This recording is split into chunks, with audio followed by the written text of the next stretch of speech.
Do you have birds that you hope to paint?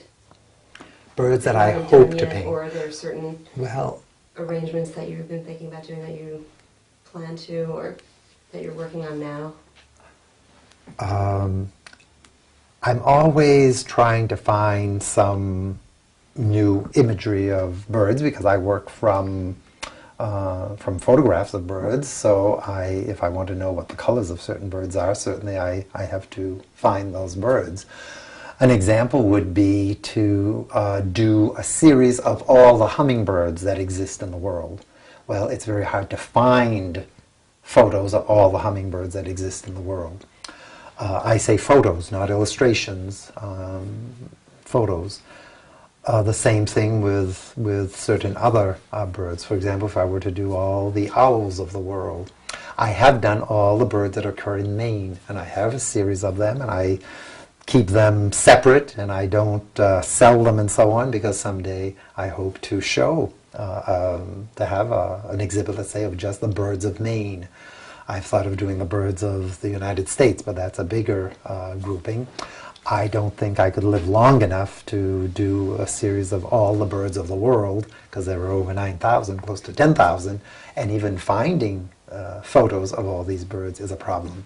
But in these bird magazines and books that come out, more and more of them nowadays, I do have access to more different birds. I recently bought a book on the birds of Great Britain and Europe, and so I'm sure I will find some new things there, as when I did the group of birds, or the series of birds of East Africa.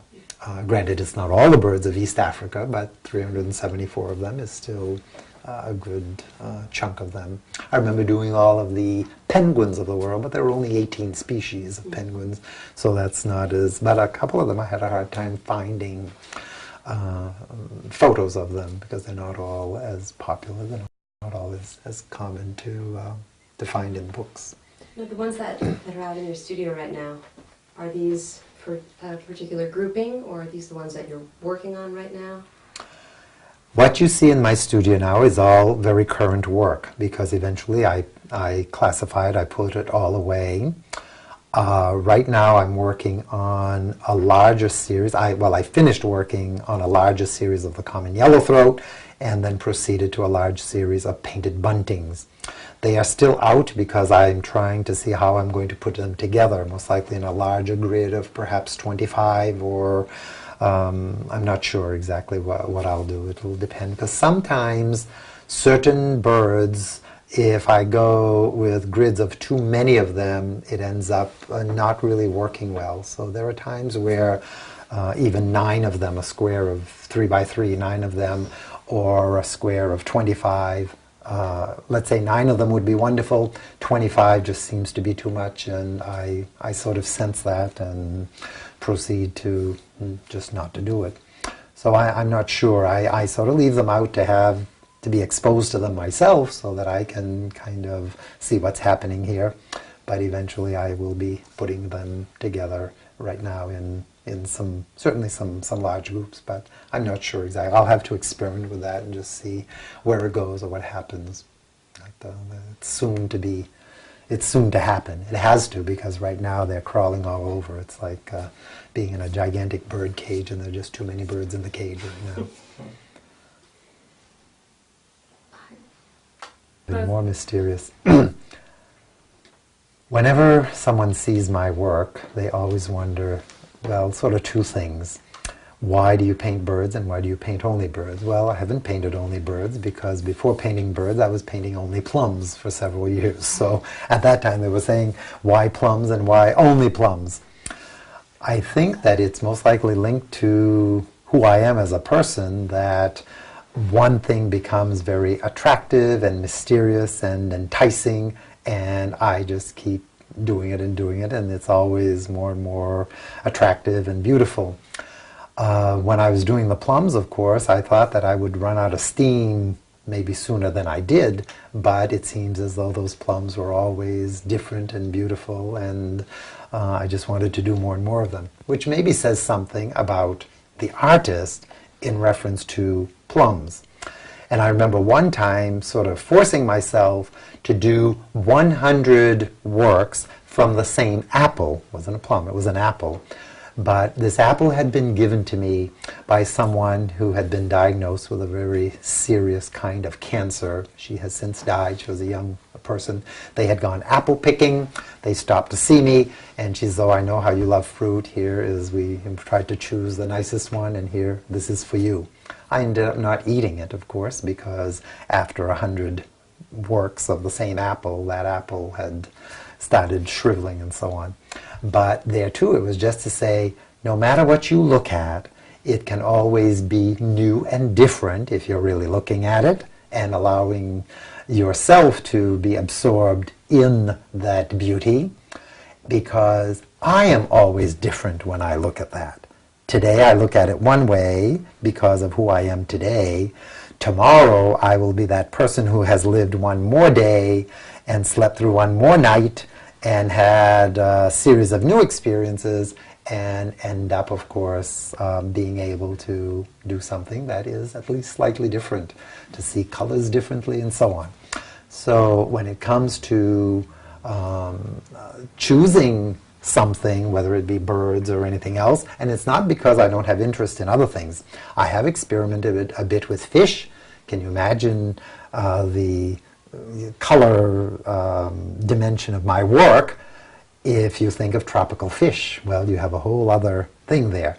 Granted, as I think of doing something, as I did a little bit of work with fish, I'm not so sure that they'd include the eye. I think it would be more of a linear thing and so on, because for me anyway, fish have eyes that are always looking at us anyway. So it's almost like the eye is doesn't have the impact of the eye of the bird. So if ever I do that, I have thought of other things like reptiles and so on. I have thought of orchids.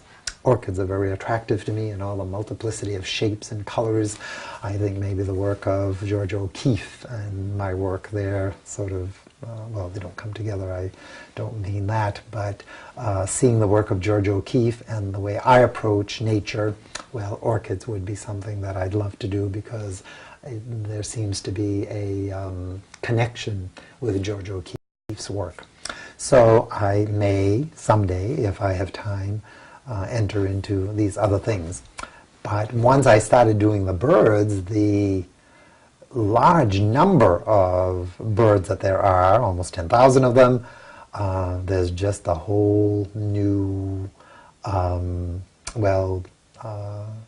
aspect of the world that opens up, and it's like, wow, you know, this, in a sense, I'll never finish it, especially when I do large series of the same bird. Then I'm sort of cheating on other birds, if you wish, that will never get done because I'm focusing just on this bird or that bird. But, and then focusing on the eye, I really don't know, because I mentioned at one point that the first groups of birds that I didn't even include the eye. And part of it was because I wanted them to be a bit more abstract, and I felt that if I included the eye, people would immediately know that this is a bird, this is right from nature. I wanted to just cull the design and color of nature without making it so referential.